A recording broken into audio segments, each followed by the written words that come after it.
Hi, it's Friday, the 21st of February, and we're here to look at the current astrology. Now, quite obviously, there is mega eruptions going on in the political environment on the on our planet. Excuse me. And yes, I have had people say, "Tell us the astrology. What's the astrology about?" Well, I did on December the 16th. If you go back to December the 16th, there is a video there called Reset in World Politics, Power and Leadership. And it's all about the Jupiter-Saturn square.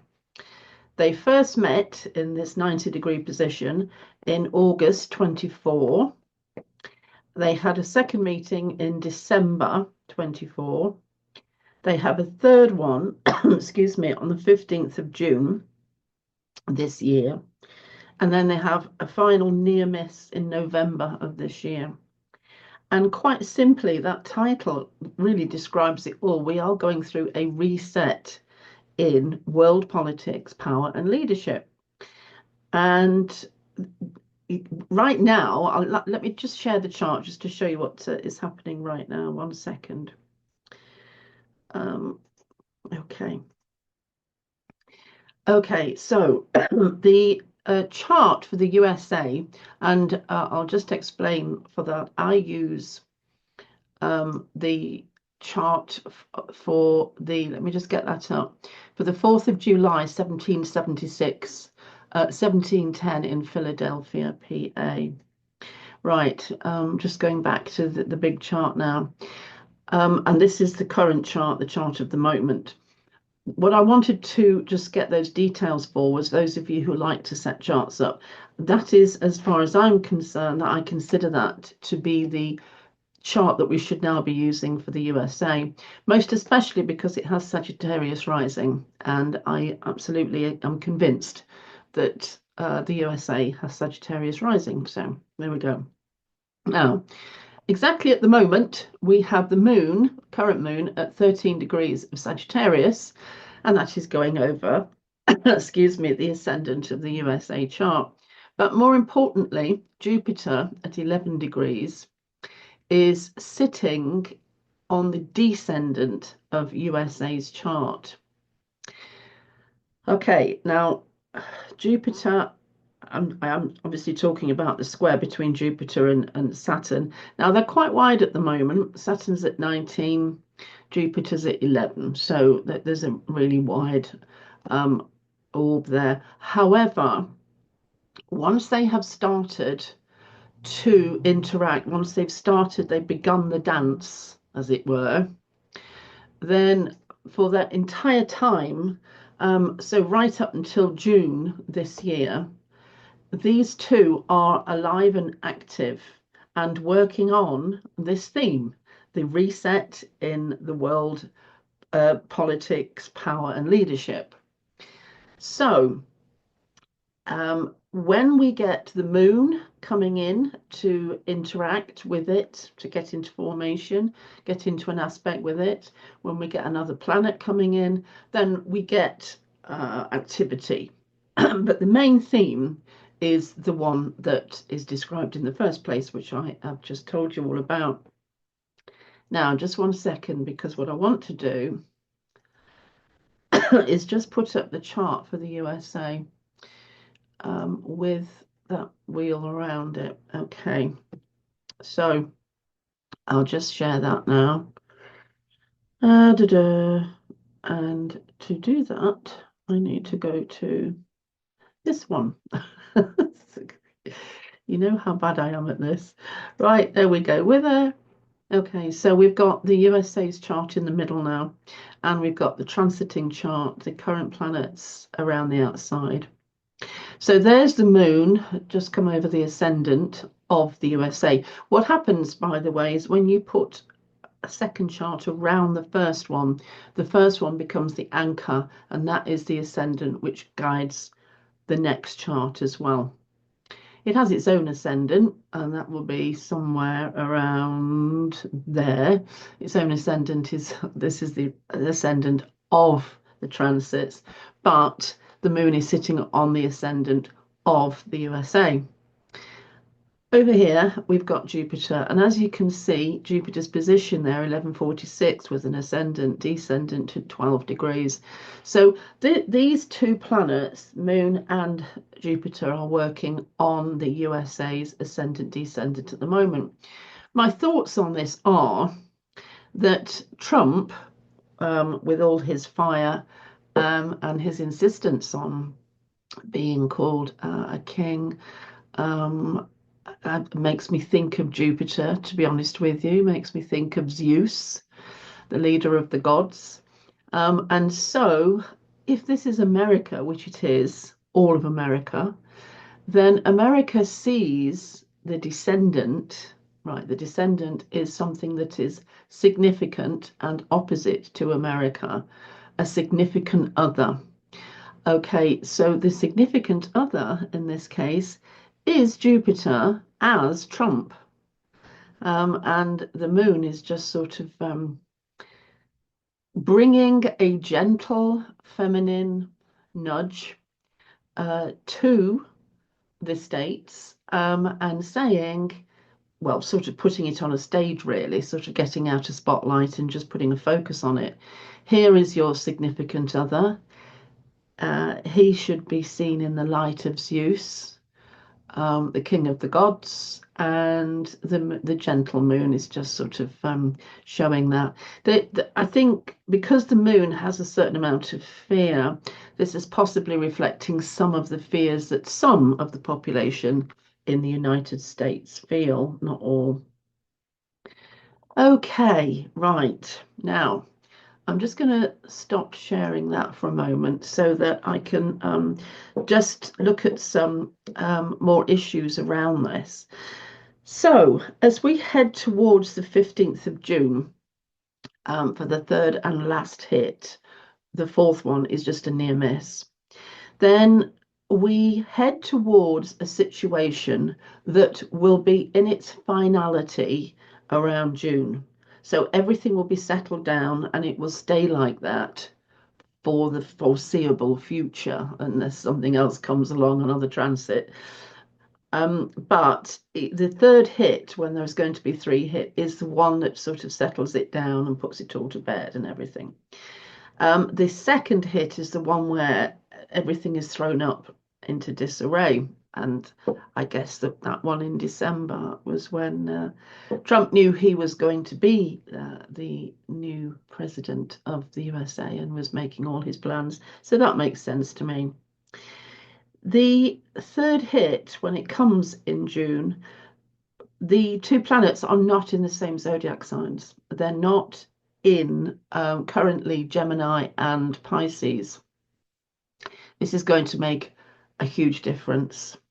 Trump obviously is a Gemini, has a Gemini sun. Pisces is playing its part with all the confusion, etc.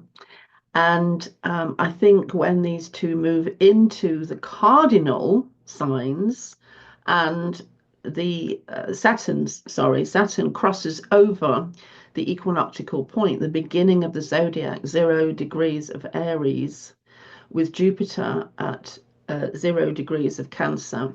They meet actually at 0, 1 of Cancer, Jupiter, and 0, 1 of Aries, Saturn, on the 15th of June.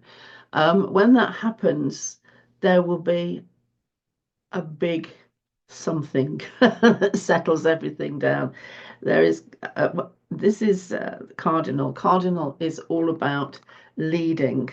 It's all about initiating. It's all about that first huge, massive eruption of life, of our dimension, for instance. So something is going to there'll be a big event around that time, and it will be to do with leadership, but it will also be to do with the Cancer element in the USA's chart, because it's not too far off some of the USA's planets there. Let me just check that. Yes, that's right. The USA has its Venus at 3 degrees of Cancer. So the USA is probably going to want to return, to go back to its roots, to go to become more feminine, more hidden, to have less all of this action. But anyway, we'll see some more of that as we get towards there. There's a lot of water to go under the bridge yet, and we are not in a clear phase. So I'm sort of like with the astrology. I think this is how it goes, but am I seeing this? Maybe let's see what happens next. One thing I absolutely do want to cover with you, and this is because you may not be aware of what's happening here in Europe if you're over in the States. Germany has an election on Sunday, a very, very important election. German politics has been in complete breakdown, total collapse, and it's barely staggered through the last few months. Their coalition fell apart. They've been sort of like just milling around really with no clear leadership, whilst they go for more elections to try and get themselves out of this malaise where nobody seems to get a big enough mandate. None of the parties are getting enough followers to become the party that leads. So they all have to sort of try and work out deals whereby they can have a coalition, and it hasn't worked again. And so right now, Germany has had a big problem in the past, probably started by Angela Merkel when she insisted that all the refugees could find a home in Germany, that they would take them all in. There are quite a few Germans who felt overwhelmed by this.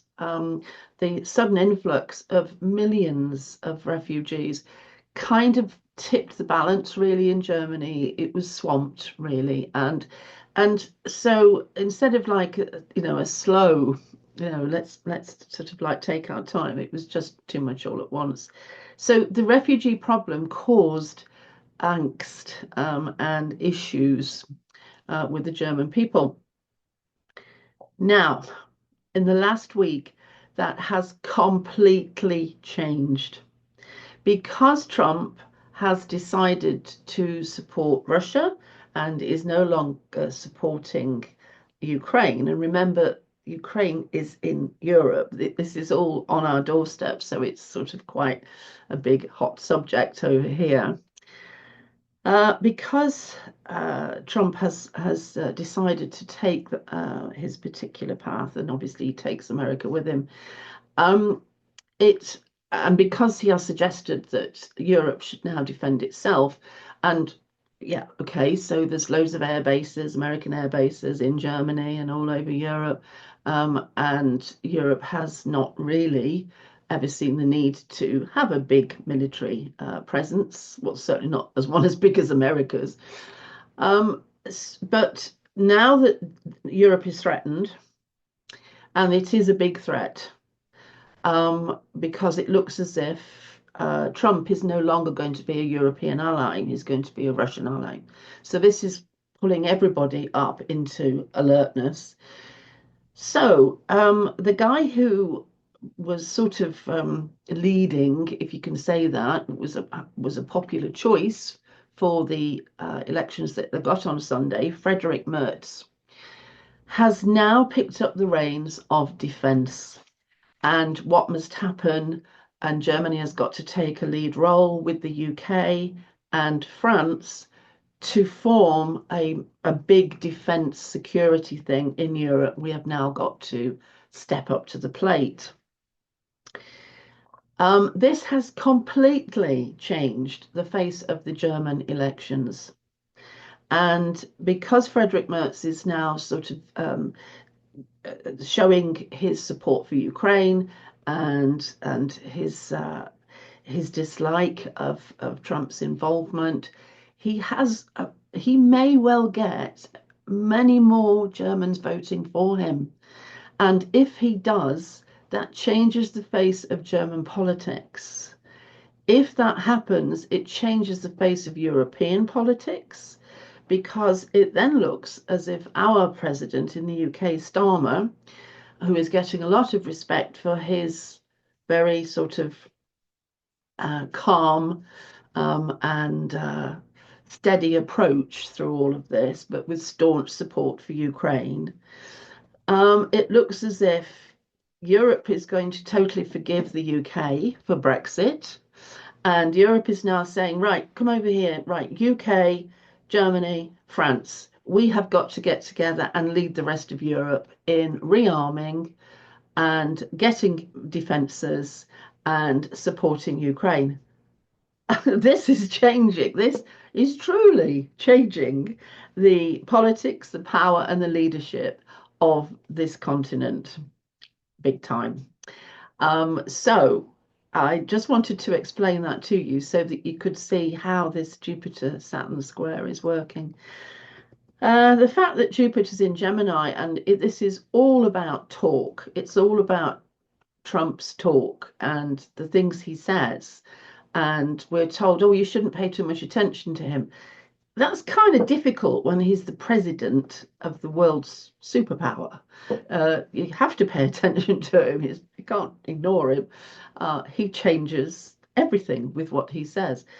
So the Gemini and the Pisces confusion, the complete sort of like mysterious veiled fog of, it's total confusion. It's just like confusion. So all of that is very evident at the moment. And I just wanted to kind of explain that to you so that you could, oh, I've got a cat now, so that you could keep your eye on the German elections. I'll tell you all about them anyway, but they are going to make a big difference. If we get somebody in who is going to take a big lead. Don't forget, Germany has never wanted to take a lead in rearming or arming because of the effects of World War II, which, is it's a bit political, isn't it? And it's so Germany has never wanted to take a lead in that. This has changed everything. There we go. Right. That's it. So what I'm going to do now is I'm going to say goodbye, and I'm going to say I'll see you on Monday, and thanks for listening. Okay, bye.